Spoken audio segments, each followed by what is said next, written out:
வணக்கம் மக்களே. தயிர் பிடிக்காதவங்க யாருமே இருக்க மாட்டாங்க. ஆனால் தயிர் இரவில் சேர்த்துக்கலாமா அப்படின்ற ஒரு கேள்வி எல்லாருக்குமே இருக்கும்.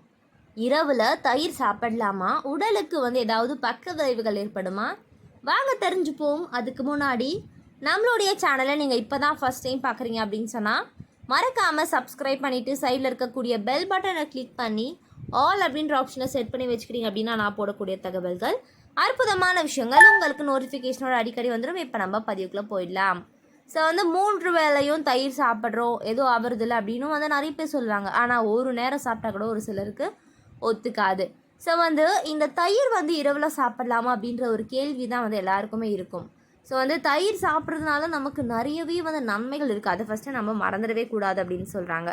ஸோ தயிர் சாப்பிட்றதுனால நம்மளுடைய உடலுக்கு ரொம்ப நல்லது, ஆரோக்கியமாக இருப்போம். ஆனால் இந்த ஒரு தயிர் அசௌகரியத்தை ஏற்படுத்துமா அப்படின்னு கேட்டிங்கன்னா, இரவில் தயிர் சாப்பிட்றது சரிதான். இருந்தாலும் உங்களுக்கு ஏதேனும் செரிமான பிரச்சனை இருந்தால் இரவில் தயிர் சாப்பிட்றது அசௌகரியம் அல்லது அஜீரணத்தை ஏற்படுத்தும் அப்படின்னு சொல்கிறாங்க. ஏனெனில் இது கொழுப்பு மற்றும் புரதம் நிறைந்த ஒரு பால் பொருளாகும். இது உங்களுடைய வளர்ச்சிதை மாற்றமும் குறைவாக இருக்கும். இந்த நேரத்தில் ஜீரணிக்க ரொம்ப கடினமாக இருக்கும் அப்படின்னு சொல்கிறாங்க.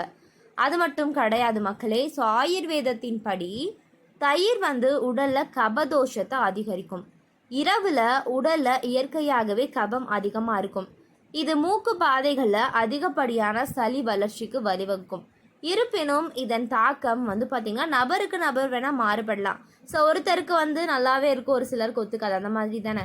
ஸோ ஆஸ்துமா, இருமல் மற்றும் சளி உள்ளவர்கள் இரவில் உணவிற்கு பிறகு தயிரோ இல்லைனா இரவில் நீங்கள் தயிரே சாப்பிட வேண்டாம் அப்படின்னு சொல்கிறாங்க.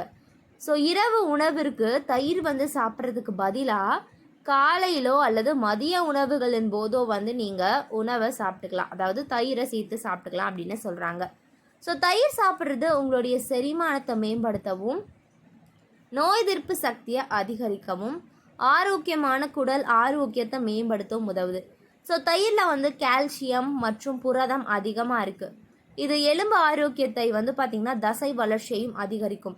இது ஆரோக்கியமான தோல் மற்றும் முடி ஆரோக்கியத்தை ஊக்குவிக்கும் அப்படின்னு சொல்கிறாங்க. ஸோ ப்ரோபயாக்டிகளில் இந்த வளமான மூலத்தின் அதிகபட்ச நன்மைகளை பெற வீட்டிலேயே தயாரிக்கப்பட்ட அந்த புதிய தயிரை உட்கொள்வது சிறந்தது. நீங்கள் அதை வீட்டில் தயாரிக்க முடியாவிட்டால் நீங்கள் கடையில் வாங்கி சாப்பிடாதீங்க. நீங்கள் பால்லேருந்து நீங்களே வீட்டில் செஞ்சு சாப்பிடுங்க அப்படின்னு சொல்கிறாங்க. ஸோ தயிர் பொதுவாக அனைவருக்கும் நன்மை பயக்கும். இருந்தாலும் லாக்டோஸ் சகிப்புத்தன்மை அல்லது பால் பொருட்களுக்கு ஒவ்வாமை இருந்தால் தயிரை தவிர்க்க வேண்டும். சிறுநீரக பிரச்சனைகள் அல்லது அதிக கொழுப்பளவு உள்ளவர்கள் தயிரை மிதமாக உட்கொள்ள வேண்டும் அப்படின்னு பரிந்துரைக்கப்படுறாங்க. இந்த மாதிரி ஒரு சில விஷயங்கள் தான். ஸோ இவங்கெல்லாம் சாப்பிடக்கூடாது, இவங்கெல்லாம் சாப்பிடலாம், யாரெல்லாம் நைட்டு எடுத்துக்கூடாது, யாரெல்லாம் எடுத்துக்கலாம்.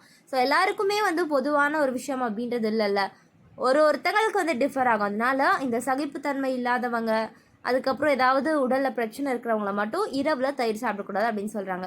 இது போன்ற அற்புதமான விஷயங்கள், ஆரோக்கியமான தகவல்களை நீங்கள் தொடர்ந்து பார்க்கணும், கேட்கணும் அப்படின்னு சொன்னால் நம்மளுடைய சேனலை மறக்காமல் சப்ஸ்கிரைப் பண்ணிவிட்டு சைடில் இருக்கக்கூடிய பெல் பட்டனை கிளிக் பண்ணிக்கோங்க. தொடர்ந்து பார்க்கலாங்க. நன்றி, வணக்கம்.